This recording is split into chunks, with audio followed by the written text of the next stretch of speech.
Welcome. In this video, I'm going to do an unboxing of the revised core set for the Lord of the Rings card game published by Fantasy Flight Games. So down at the table, this is the new revised core set. So just taking a quick peek at that and comparing it to the previous core set, which was a lot thinner and a smaller box. But for this one, just taking a look on the back here, in the Lord of the Rings, a card game, players assemble a band of adventurers who are attempting to complete dangerous quests in Middle-earth. From the bright fields of the Shire and the dangerous paths of Mirkwood Forest to the mighty kingdoms of Gondor and Rohan, the heroes of this beloved setting join together to resist the threat of the Dark Lord Sauron. Lord of the Rings, a card game, is a 1-to-4 player cooperative game in which players work together competing against scenarios controlled by the game. It's a living card game. Additional cards and quests are available in future expansions, further allowing players to customize the content of the set or to create their own original decks. So let's go ahead and take a look inside.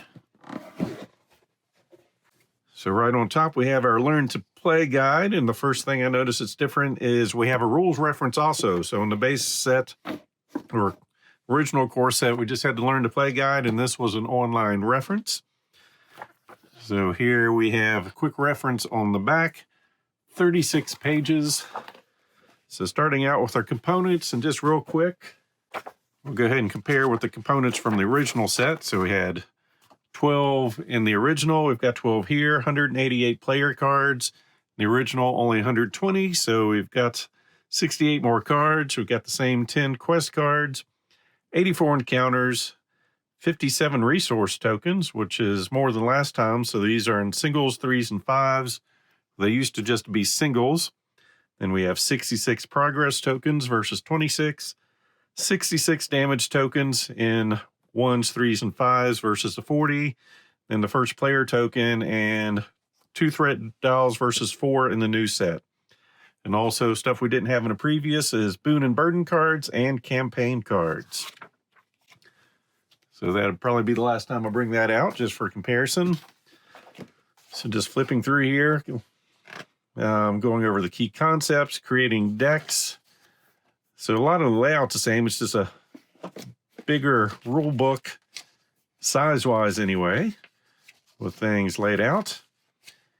And from all the FAQs from the previous set, they have updated this and the attached rules reference, which is great. So hopefully we're at a good starting point. So going over additional rules, traits, scenario overviews. You see those things. Yeah, it's going to be the same stuff that was in the original. Deck building, deck lists. So they go through, basically you've got enough to build 4 decks to get started. But then they do show you some leadership and spirit decks combining 2. And then they have a lore and tactics deck. So if you're playing for 1 or 2 players, they suggest giving this a try if you don't want to build your own.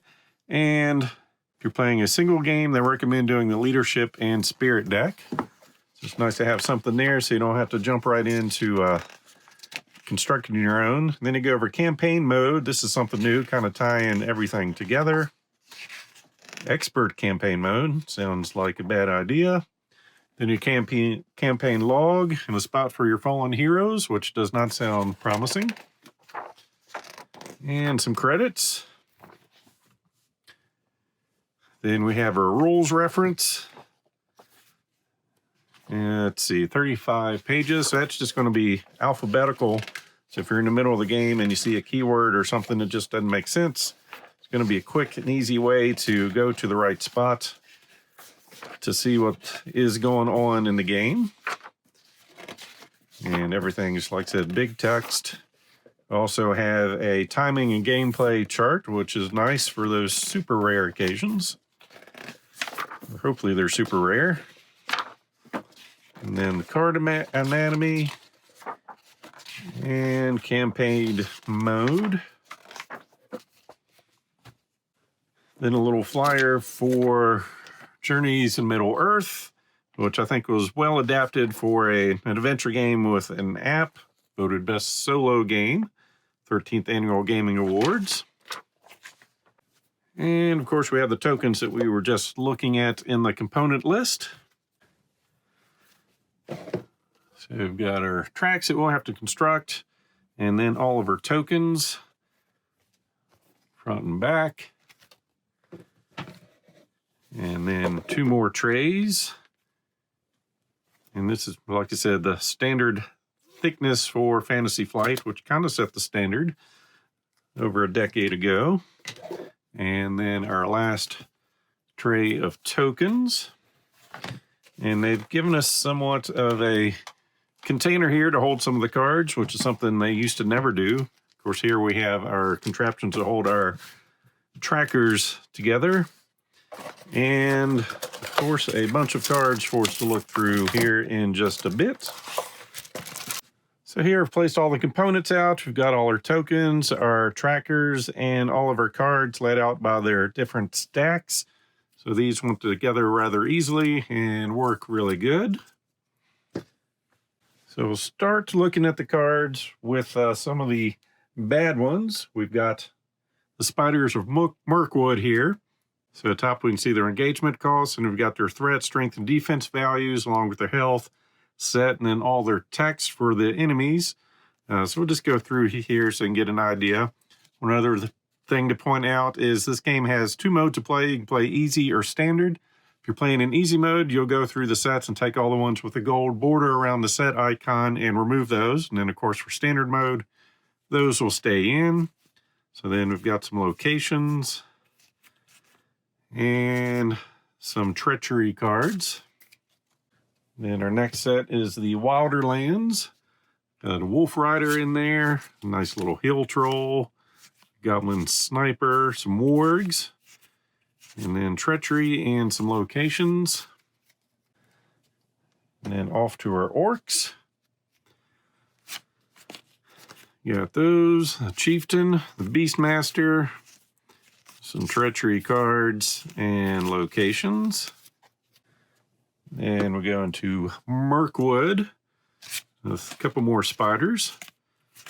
And Patrol and Bats. And then Dol Guldur. Got the Jailer, Nazgul, Cavern Guardian, and some dungeons. And some nice items to find. And Journey Down Anduin, some Misty Mountain Goblins, and their locations.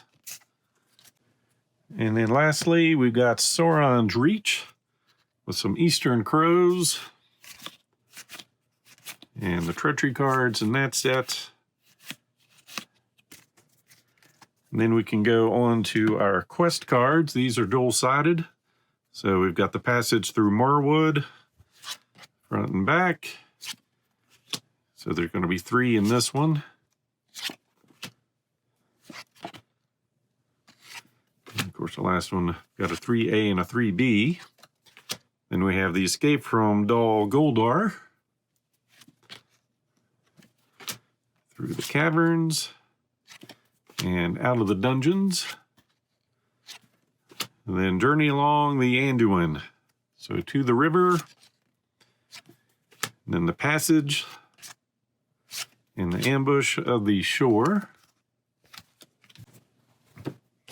Then we have our 4 faction decks, starting with our lower deck, which we have 50 cards in total. So our main heroes, Denethor, Glorfindel, and Beravor. And then the rest of our set. Got some allies in there, some Hammersmiths, River Song, Miner of the Hills, and then we go into some event cards, some healing, and secret paths, and the Force Snare, Dark Knowledge, Self-Preservation, and then every set has 2 Gandalfs at the end, which are basics. And then our Spirit deck with Eowyn, Eleanor, and Dunhir. We've got a Wandering Took, and a nice guide and tracker. Then we get into some events, Will of the West. So there's a play set, so there's 3 of every card, of course, except our heroes and any truly unique cards. Some attachments in there, and of course ending with 2 Gandalfs. And our tactics, we've got Gimli, Legolas, and Thalen. The veteran axe hand, the spearman, and the archer. And then we've got some events coming up. The quick strike.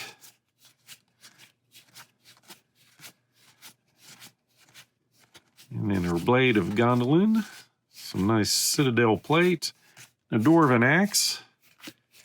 And Gandalf. And our leadership deck. We've got Aragorn, Theodred, and Glowin. And our allies for that group with Faramir, son of Arnor. Got a scout, an archer, a slayer. Then into some events. And several of those. Got some Grim Resolve. And Gandalf. And lastly, we've got some Boon and Burden in our campaign. So if you don't want to go those, it's probably the time to sneak out. Don't think they're going to spoil too much. So some good cards and not so good cards.